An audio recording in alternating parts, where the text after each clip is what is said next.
Thank you. So, welcome everyone to this lunchtime seminar. We are very pleased to introduce and welcome Gunnar Köhlin, Associate Professor at the University of Gothenburg, Director for Environment for Development Initiative. We met some time ago, and we felt after talking for some time that, I felt first of all that he's an interesting guy.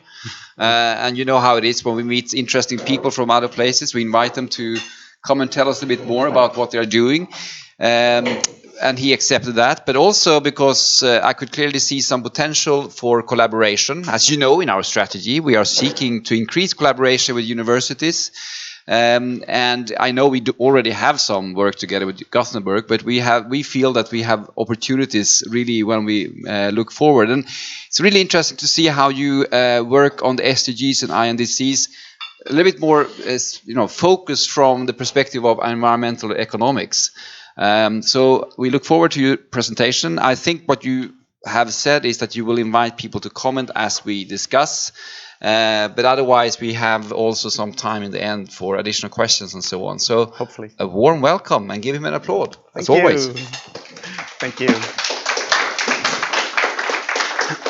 Thank you, Johan. And thanks for being here. As Johan said, this whole seminar is a way of introducing the Environment for Development Initiative. And I hope that as an outcome of this meeting and this presentation, we will find some areas of overlap where we can collaborate in the future. But before I introduce the whole initiative, maybe I should say just a few words about myself. So I started to work in development back in 1987 in Ethiopia, and I've been working on environmental issues, natural resource management in developing countries since then. As a PhD student, we started this capacity building work together with supported by SIDA on environmental economics and a dedicated PhD program. The first thing I did when I finished my PhD way back in the 90s was to start the environmental social science undergraduate program in Gothenburg. And when people started to graduate from the PhD program on environmental economics in Gothenburg, I felt that we didn't get as much traction from this capacity in developing countries as we had hoped for. So then I spent another 2 years in Ethiopia, 2003 to 2005, and the outcome of that is the Environment for Development Initiative.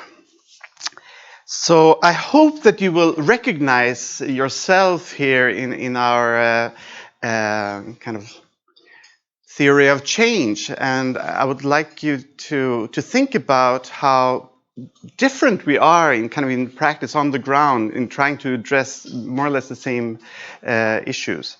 So I would really like you to just interrupt me as we go, because maybe there won't be much time at the end to really retract and go back, and that makes it also more enjoyable. So you might think that this is just a simple country road in Africa. But as you will see, this is the road to impact, for research to contribute to policy. What we found, of course, in Sweden we have all our commissions and so on, but in many developing countries, there are a lot of stumbling blocks and potholes in this road on how we as academics can contribute to impact. And what this presentation is about is how we, in our initiative, are trying to address that. Because this is some pictures of two different sides of a mountain in Ethiopia. So one side is completely degraded and the other side is really lush. This is just a few kilometers away from each other. And of course, the background to this is that there are a lot of policies and investments and things that we can do to change the management of the environment. So it is our belief as dedicated environmental economists working in this area that if we could just put our knowledge, what we know about these things, into the policies and investments that are being done, then these resources could be managed much, much better to increase the sustainability of the resource use and to increase growth and decrease poverty. So that is why we call this environment for development, because we believe that if you just manage that environment, then we can have that as a dynamo for development. So our theory of change is deceptively similar to you. So we want to bring knowledge into the policy process and have impact. So the stumbling blocks that we found was that there was very little human capital in the countries we were working in. So our starting point was a capacity building program. I'll tell you more about that. Then even those that were trained, they didn't have the resources to do the analysis that is necessary, and also what SEI is all about doing, right? So there was an analytical gap that we tried to address with our research and research collaboration. And maybe the most tragic of all is even when in those few cases where you have the capacity in the country and they do relevant research, not even then, you reach through. They are marginalized in various ways, this local capacity, and they don't reach into these policy processes. Instead, people like me and you come flying in there and trying to fix problems. I'm going to Ethiopia tonight as one of those missions. So we believe that the kinds of capacity that you have here and that we have in Sweden, that is actually much needed in every country, and they need that capacity locally in order to not only come up with the solutions, but continue and maintain and ensure that they are being put in place and being adopted. So for that to happen, there needs to be very strong research policy interaction. And that is typically not the first thing that an academic institution would invest in, although SEI is doing a lot of that. So underlying all this was an institutional gap. There wasn't really any platform for the human capital to meet the resources, to do the research, and to have that kind of interaction. So what I'll start with is to tell you a little bit about our institutional development program, setting up these EfD centers all around the world. All right. So the institutional development, this is from the roof of the Ethiopian Development Research Institute in Addis Ababa. And this is the centers that I'll briefly go through. So we started out in Africa, in Ethiopia, Kenya, Tanzania, and South Africa. We had the first center in Central America, and now it's being added to Colombia and Chile. And in Asia, we started in China with Peking University, and now we're just these days expanding to India and Vietnam. So I'll go through that a little bit quickly. And I'll start with Ethiopia because it is where it all started some 13 years ago. But it's also where most of the action is now, because I don't know how much you've heard about that, but Ethiopia is completely kind of taking on this green growth agenda. So in Durban in 2011, they presented their climate resilient green economy strategy. And then in Lima, Norway, Sweden, Denmark, Germany, France, UK, US, all are supporting the implementation of that. So we have now revamped our EfD Center at the Ethiopian Development Research Institute to address this climate resilient green economy strategy. And the strategy is, well, it's one of those McKinsey products, right? So it's kind of a black box, if you like, and it's extremely ambitious. So they want to have continued rapid growth, lowering middle-income country by 2025. By 2030, they think that they will have that high, population growth and economic growth and still have the same absolute greenhouse gas emissions that they had in 2010. And they are selling this product, this development path, to all donors that would like to invest in this. So what we have done with that was that the Norwegians supported a very, very elaborate policy research review on these 6 sectors of the Ethiopian economy. So it's what is the plans and investment programs for energy, agriculture, forestry, water, urbanization, and industrialization. So we've gone through in excruciating detail everything that is being said in the policies in the CRG, being pronounced in the second growth and transformation plan, down to the actual projects. And then we have identified a research agenda based on that in order to be kind of the knowledge backstop to the government and the donors when it comes to how this is going to be implemented. Because if you're going to throw this kind of money at it, you better know what you're doing, and you better, know when something is working and something is not. So we were so impressed by that. This is, as you will see, a very different approach to research than what typical research in academic institutions do. How do I write another paper, right? So what we're trying to do now, we invited people from all the EfD centers to come to Addis for the launch of this research program. And we've asked them now to develop, each and every one, their own policy research reviews. And the first thing, and this is kind of the invitation I will give you at the very end of this lecture, by identifying the needs for knowledge in these larger processes and strategies, then relate that to their own research and capacity, come up with policy research priorities for the centers, and that we also will have as a guide when we give out money from the EfD Research Fund. So already the first one out is always, in our case, Katya. They're really on the ball. They identified that this is going to be quite a broad research agenda to support those policies. So they would like to invite other academic stakeholders to take part in that research agenda. And this is where I'm now trying to rally support from other actors, because this is so huge. We cannot take it on ourselves, but we feel that we can contribute to what is important. All right. We'll come back to that hopefully at the end. So let me just run through the center to introduce, and this is of course the objective of today, just to give you a feeling of the kinds of capacity we have out there, in order for you to maybe think that thought if you have a project running in any of these countries. So in Kenya, we have we are based first at Kipra, but then we moved over to University of Nairobi. The director of the EfD Center is also the head of the School of Economics, Jane Mariara. And we have a nice example there. We teamed them up with international researchers, and they start to look into the distributional implications of the tariffs of water in Nairobi. And it actually led, and this is not every day that happens, it actually led to a reform of those tariffs, after only a year. Typically, it takes some 10 years to really work an authority.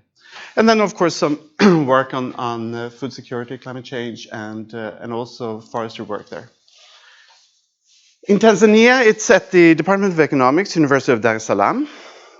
And they have very, very strong policy connections. They have a policy advisory board that is linked to the Vice President's office, that is responsible for environmental policy, but also to the Development Assistance Group on environment, and NEMC and others.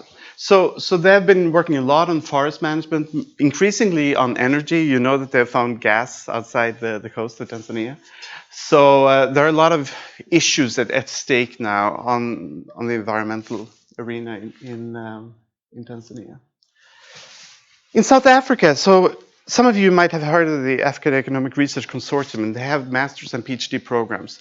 Now, the University of Cape Town, the School of Economics, has been kind of at the core of a lot of that work. So they have a big body of PhD students there, and they have a strong faculty. So they have like 3-4 really strong areas. They've worked a lot on conservation and biodiversity, on fisheries, also some experimental work. On energy, we talked before, they have big RCTs now on various nudges to decrease electricity and water consumption in big residential areas of the Western Cape.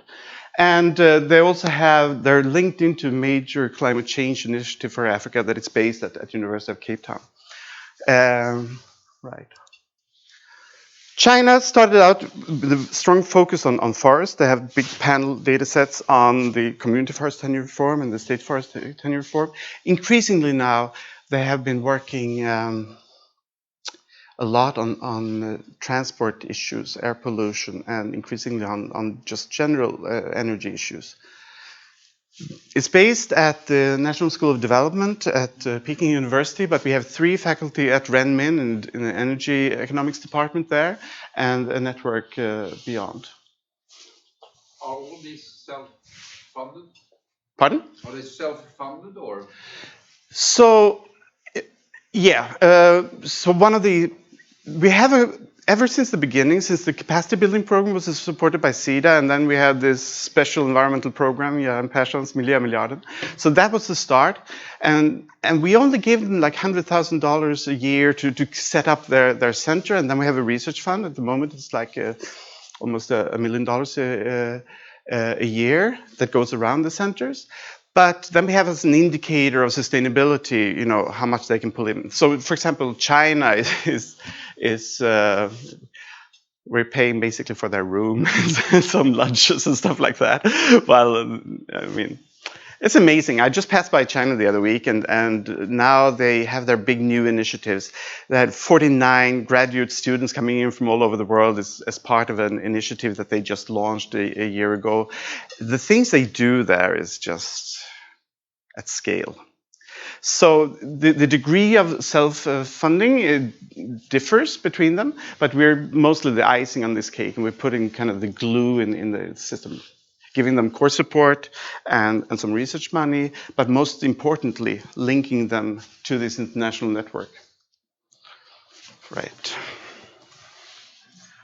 Central America is a good example of that. So it's based at CATIE, which is set up by the Organization of American States. It's primarily in the Agriculture Forestry Institute, but now with Francisco Alpizar, who graduated from our program in Gothenburg, they have a very, very strong socioeconomic part that is part and parcel of the EfD Center there.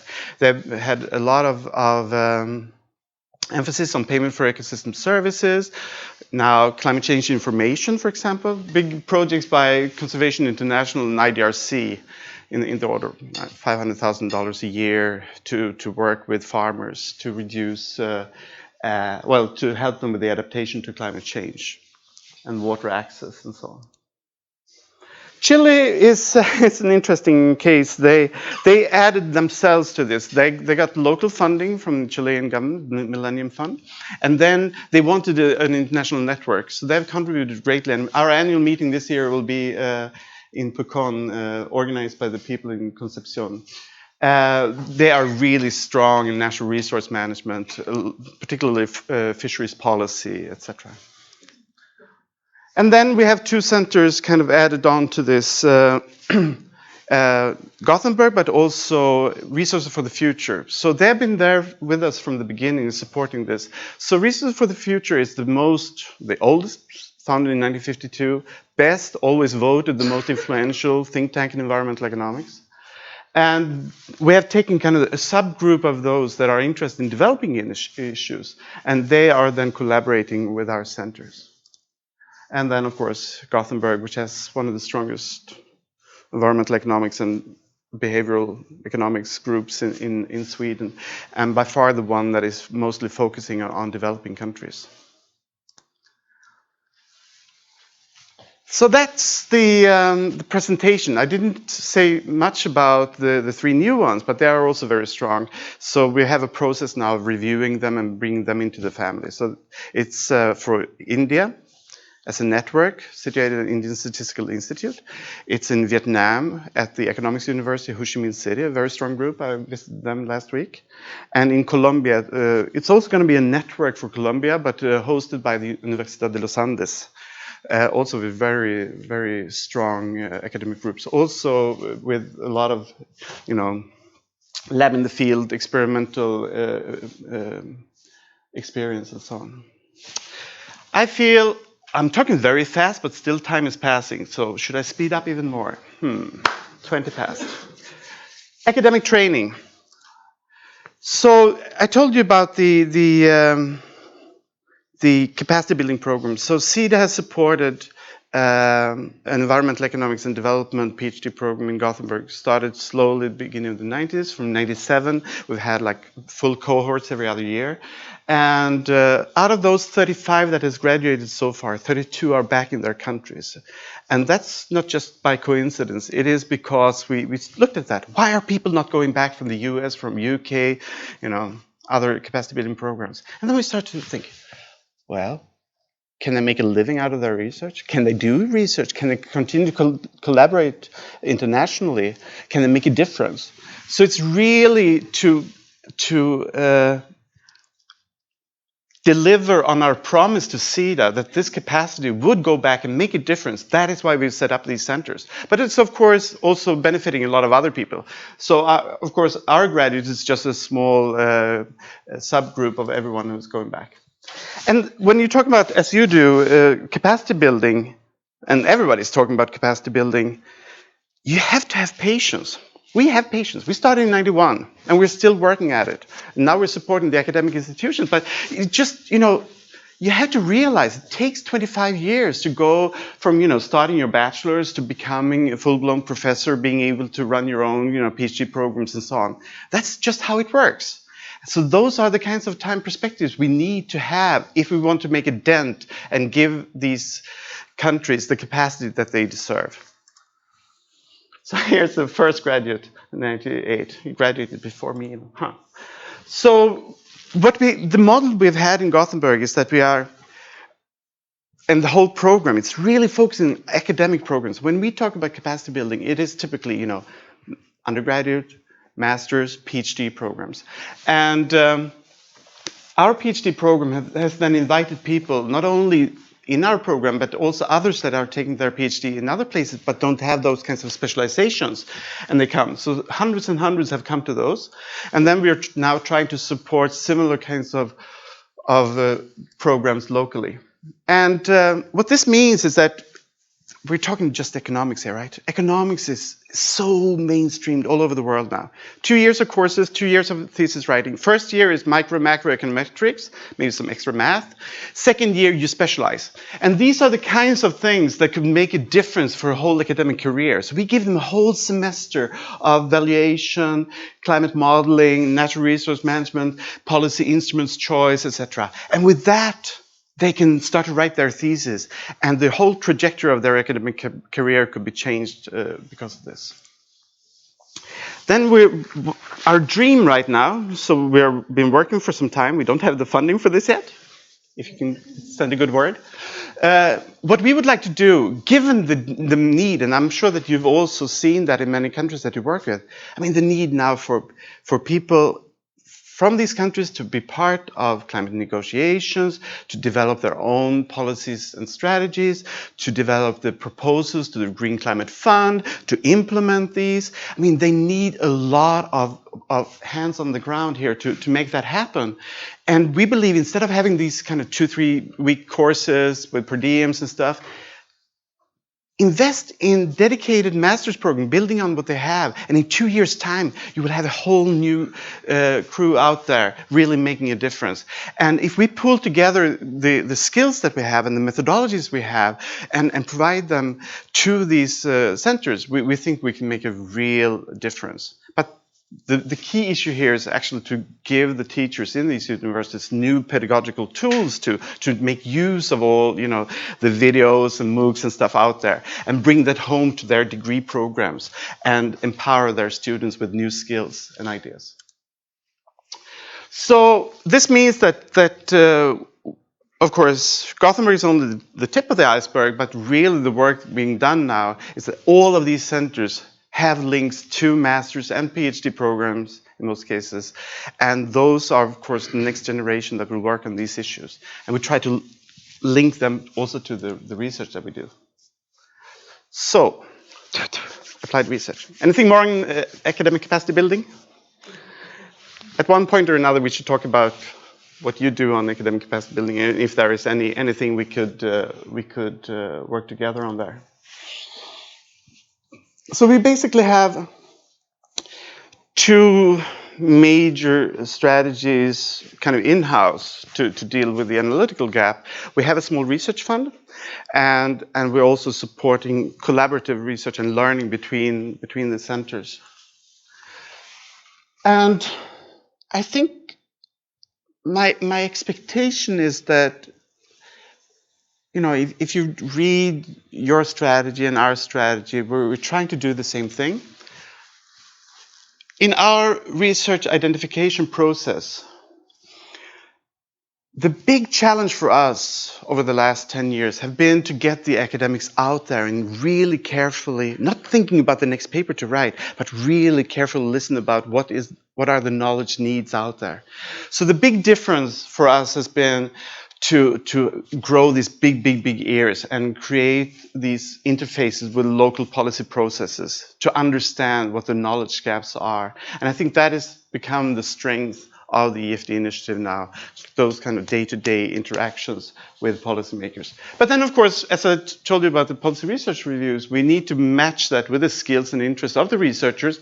We match them up to the international researchers. They have collaborators from all over the world.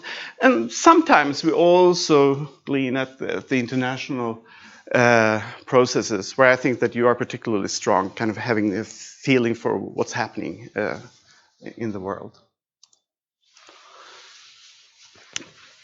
So while a lot of these researchers in the past kind of just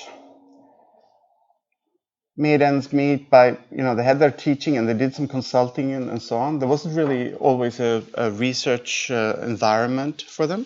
What we have put in place is a cycle where every year they start to think about new projects and have this kind of interactions with policymakers. And then we have our, you know, typical academic process of identifying or scrutinizing their proposals, right? And then we select double peer review, we have research committee and presentations in our annual meeting and all that. So some of the projects come through, and then the next year they do their data collection and their analysis.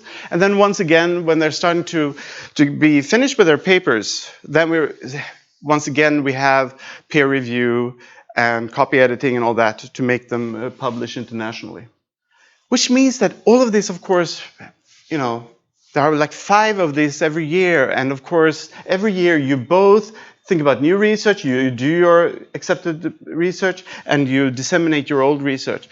So from kind of nothing in some places, we now have a buzzing research environment where people are constantly thinking about new research ideas, implementing research, and disseminating old research. And we're very, very proud of that. So this is the research committee we have for the selection of proposals. And then, of course, we have a research director and me kind of following the process. So we've had our own themes in the past. I'll show them. But what have become apparent to us is that what I can do as a director for this, I can push these researchers to look a little bit beyond their own research interests, their own research interactions, and also bring on the bigger agenda. And what we have seen on this demand for analysis has led to, in the past, has been a lot of poverty focus, a lot of agriculture green issue focus. But increasingly, we see, of course, an interest in climate change, climate adaptation, etc. At the beginning, we hardly had anything on urban issues, but now, sustainable cities and communication, we are really gearing up, particularly with the addition of centers like, you know, Beijing, now Delhi, etc. So these are the old kind of focus areas: agriculture, forestry, parks, while policy design, climate change, and so on is coming much more bigger. So from this research process, so far we've got some more than 300 peer-reviewed publications out. And if you put that in the perspective of, you know, so ISSC just had this review where they were complaining about how little of global change and climate change research was done in developing countries. And similarly, IPCC has really voiced this. So this is our attempt to really get them onto this process and involved in it. And it's an increasing scale, so we have a lot of our international peer-reviewed publications, but also our own discussion papers, book chapters, etc. Okay, so the research fund, and also these policy research reviews will then feed into our priorities in the research fund. The other thing that we haven't capitalized on enough, I think, in the past is the fact that we are this network. You also have a network, and I don't know how much SEI is actually making use of the fact that you can draw on capacities all over the world. So we've tried to do this in some areas, like adaptation to climate change, marine protected areas, optimal pricing of parks, forest tenure reform. And I'd like to tell you about two more recent initiatives. So the first one is ecosystem services accounting. Many of you have probably heard of WAVES, Wealth Accounting Evaluation of Ecosystem Services. This is kind of the new thing after natural resource accounting. And so World Bank has kind of been driving this. More than 60 countries have signed on. Yes, we will include ecosystem services in our national accounts. But we don't know how to do it. So what we have done is that with special money from SIDA and with the involvement of Research for the Future and the Swedish EPA, we have now 6 postdocs in our regional centers working for 3 years to develop, just for 3 ecosystem services, methodology that would work and give good, that is compatible. They're not going to do the national accounts. Compatible with the national accounts, but in a way that makes it possible to extrapolate and use this information in a more structured way to build a methodology that can be used for bringing ecosystem services into the national accounts. So this is what you can do when you have kind of a tightly knit network. And another example that is more recent is something we call the Sustainable Energy Transition Initiative.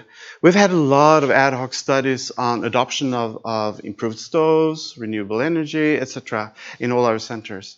So now we're trying to bring this community together, and we'll have 2 meetings a year and identify the research gaps and the knowledge gaps that they need to address in order for the countries to really jump onto this transition. And I'll show you just one figure that this group developed. So this is just the energy consumption per capita in log format, and this is the GDP. So you see Ethiopia, for example, it's very at the bottom, but it's moving fast. Some places like Kenya is not moving much in these 20 years, while others, look at Vietnam go here, right? So of course, in many of these countries, we have kind of similar patterns, similar things happening. And for us to understand what is driving these changes and learn between countries is a great opportunity that we will try to capitalize more on in the future. Finally, something that you guys are very good at, and that academics, particularly in developing countries, really suck at, is to be out there and presenting their research and investing in that kind of communication. So that's where we use the SIDA money to really invest in that. And one very kind of hands-on way to do that is through edited volumes where we pull things together. So I particularly like this example. So Thomas Sterner, he had been arguing for carbon pricing, fuel taxes, ever since the 80s. And every time he came with that argument, he said, oh, but think about the poor. Think of the poor. They're not going to get to work, and so on. So obviously it's an empirical issue. So after all this time, he pulled together data and did similar analysis for 25 different countries. And it showed that the poorer the country, the more progressive, of course, these taxes are, right? addressing kind of the arguments that people were throwing back at him. And this is, of course, more timely than ever now with the big carbon pricing initiatives going on at the moment. And really taking on what are the concerns in these countries. So one of the things we will talk about in the coming days in Ethiopia is what are the distributional implications of a carbon tax for Ethiopia as part of this bigger carbon pricing initiative. Did I pass by? Yeah. So similarly, a lot of our past work has been on agricultural investment, productivity, and also drawing together the experiences of the devolution of forest management in many countries, which is very similar, and it's striking how little they know about the experiences in the nearby countries, not to speak of between continents.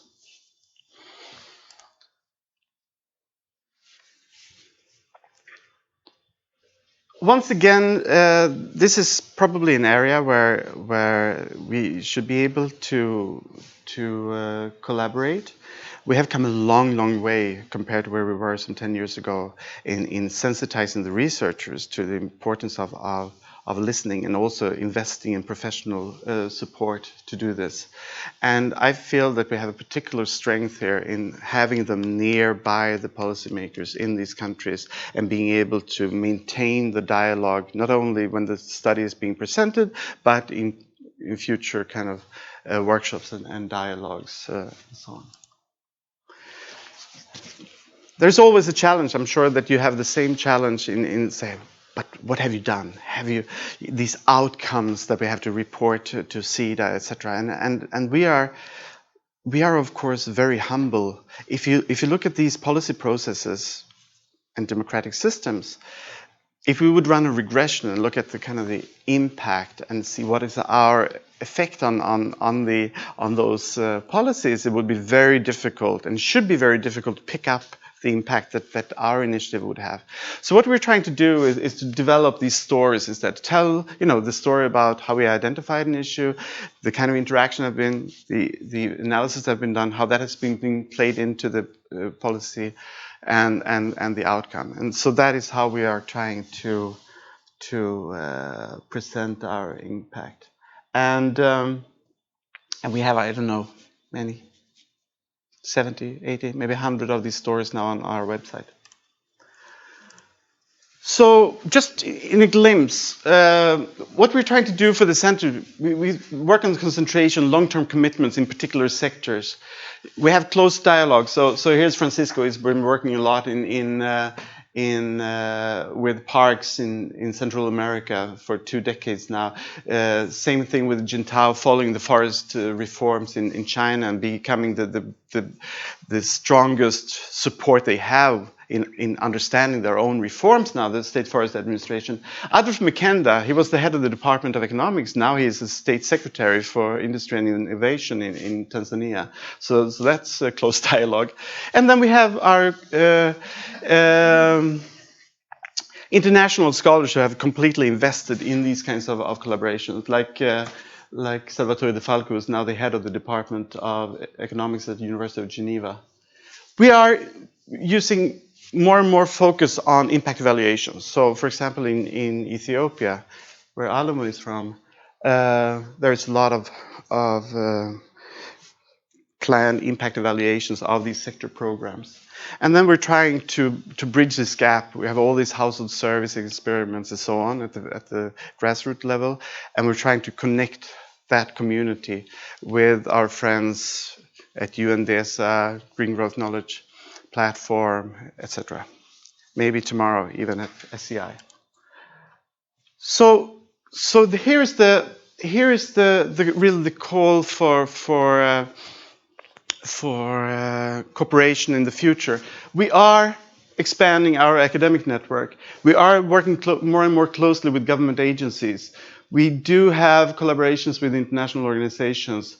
We're one of the first and most active knowledge partners in the Green Growth Knowledge Platforms. We have close dialogue with some international organizations, but not with you guys. And we do look for partners when it comes to support the implementation of the Sustainable Development Goals in the countries based on our own reading and our own contributions to that. Exactly how is of course a question. So.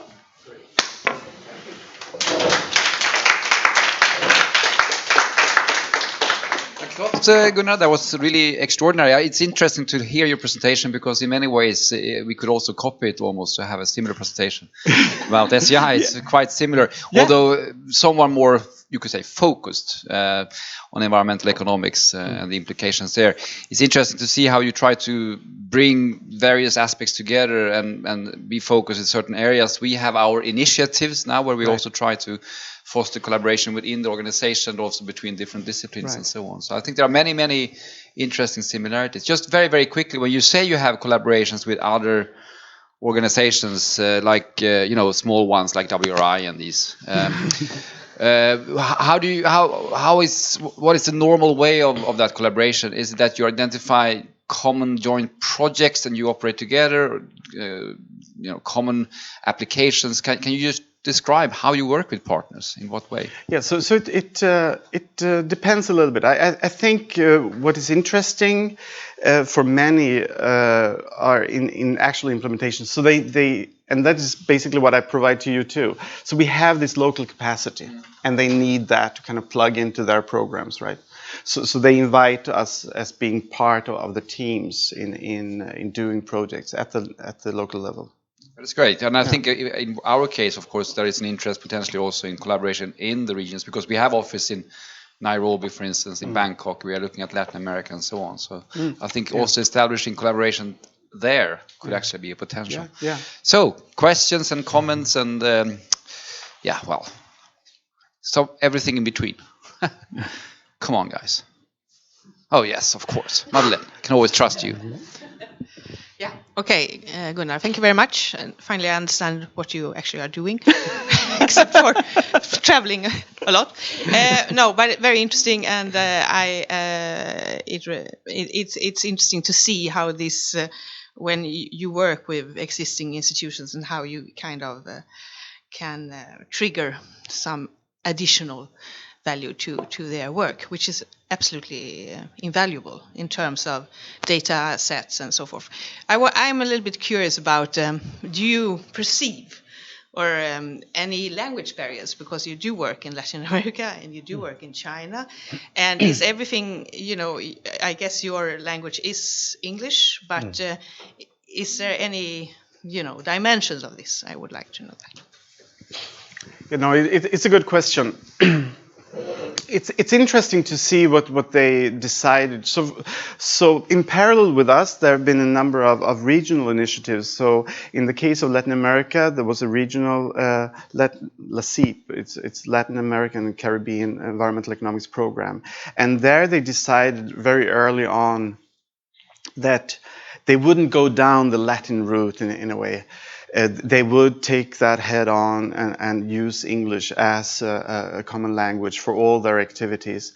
And as opposed to, in the 70s when there was still kind of an open question, would it be French or Spanish or English? I think now in academia, there's no question. Nobody questions that English is the language for our communication. Then, of course, when it comes to the communication with policymakers, that is always done in the whatever local languages, right? But when it comes to our communication, it's all in English, and all the literature is in English, and our academic programs are in English. So that has been a very clear decision from the very beginning. Can you just say, it was interesting still to see that, quite often you mentioned support from SIDA and so on. How dependent are you on this kind of support? How much are you trying to make sure that you have a self-sustaining network? You said in the beginning that quite small amounts of core was actually going out, but is it that you are more dependent actually on SIDA here in Sweden, or what's? Yes, so this could be seen as a public good, right? So the communication, the glue in the system, that is supported by SEDA. So these, and there is a value added of such a public good. But at the moment, SEDA is the only kind of the core supporter of that. We got some World Bank money for the research fund and so on 1 year, but it's really SEDA who's providing that. And then you can kind of spice it up with individual research grants, etc. But somebody has to take the responsibility for the public good. I think what is very interesting and exciting, and what part of the dialogue we'll have in Ethiopia now, we're trying to get basket funding for that program. And if the donors at the national level come together to support such an initiative, then we've come a long, long, long way, I think. And that's how it should be, right?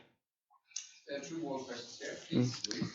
Yes, thanks for a very interesting presentation. I realized I was listening with envy. I think that, many of us here at SEI work with natural resources management in one form or the other. And very often we don't have the same obvious channel to the Ministry of Finance that you obviously have. And also being embedded in lots of the departments of economy, which I realize would be very, very helpful for a lot of the work we do. So that was more of a comment. A question, though, would be, how do you manage to do the more sort of interactions between these different topics that you mentioned? I mean, you very eloquently listed per SDG or per topic, agriculture, energy, etc. Are you also able to do these sort of integrated projects in your portfolio? So first, on the first question, that reminds me, so the Green Growth Knowledge Platform had its 4th annual meeting in Jeju in South Korea. It was hosted by the Global Green Growth Institute. And there was a lot of kind of soul searching there on where we are in the bigger agenda. And I think that there is a hope, a wish, a realization that now the whole kind of what was sustainable development for the Ministries of Environment back in the 90s, so green growth is supposed to be kind of that paradigm, but for the Ministries of Finance.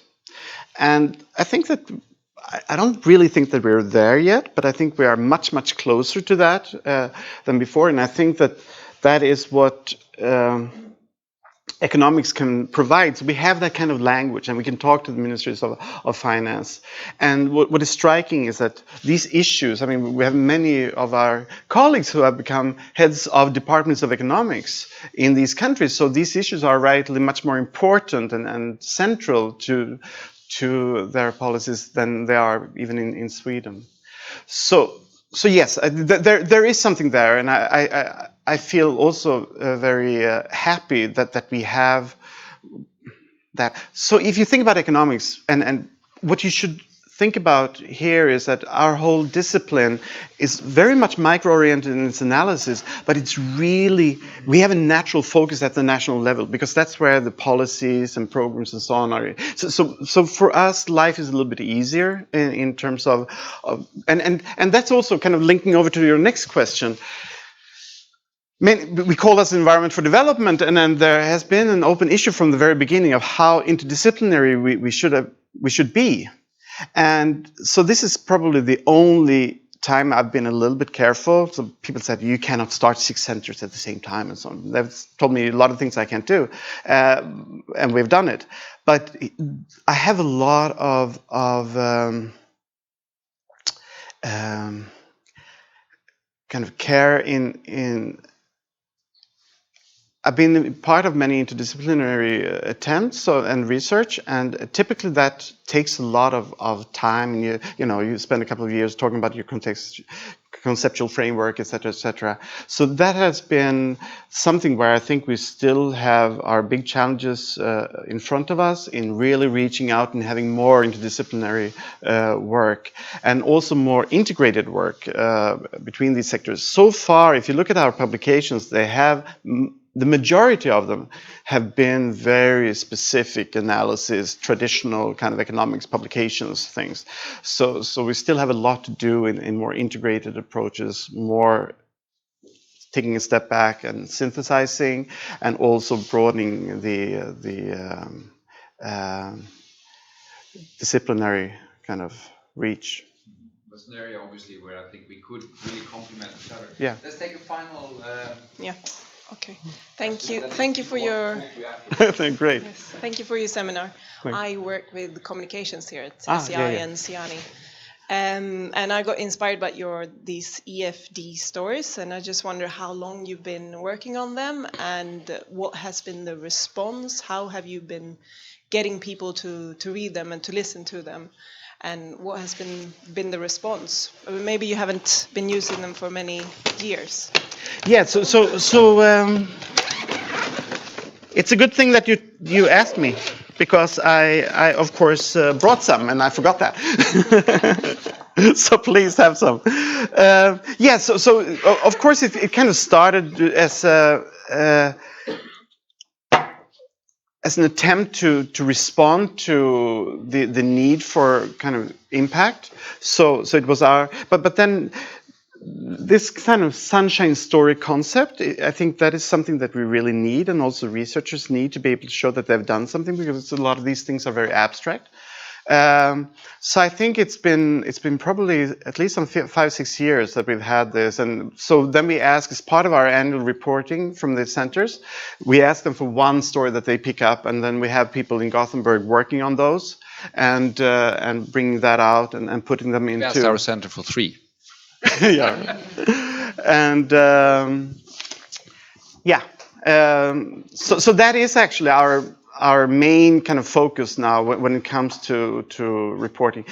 So we're when it comes to impact kind of reporting, we are going in 2 different directions. One is more just EfD numbers, really hard numbers on the one hand, and the other one is these more elaborate stories.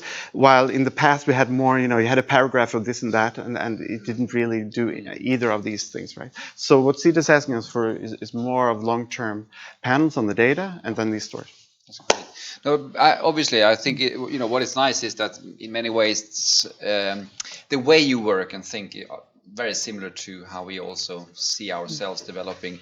So I think there, as I said, I think there are many commonalities in terms of the way to really set up the research and work and the policy engagement, and as you say, getting the policy dialogue going already at the inception phase when you define the research. I think there is a lot of similarities there. But then I also think we complement each other quite well. Of course, as always, if the discussion stays between you and me, nothing will happen. So the question is then how we can find the synergies between individual researchers. I think one way of doing it is, of course, when you have also people here from the different centers that we try to set up, something maybe that where we create interaction, but also, of course, I encourage people here to also visit your centers while they're traveling in different countries.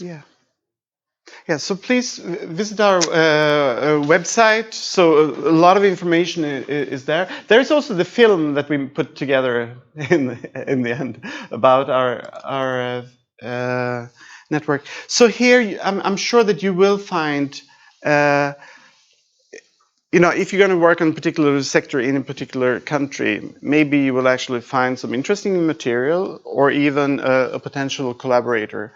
And on the kind of the boring nitty-gritty level, what we have done with the SETA money is that we've kind of prompted them to be ready for those kinds of collaborations. So we have up and running ways to send money, have reporting on that, external audit every year, really prepare them to be active in international collaborations. And by now we have actually thousands of documents up on our website. So I think that is really where the action could be. Then if you want to have a guide into that system, we have the secretariat in Gothenburg.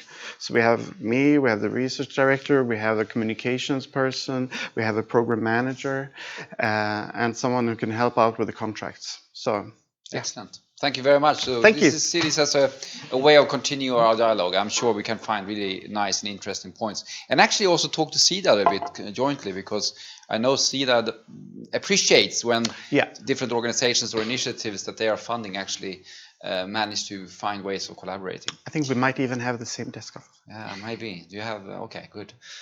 See. Anyway, thanks a lot, really, and a warm applause, of course, to end this as well.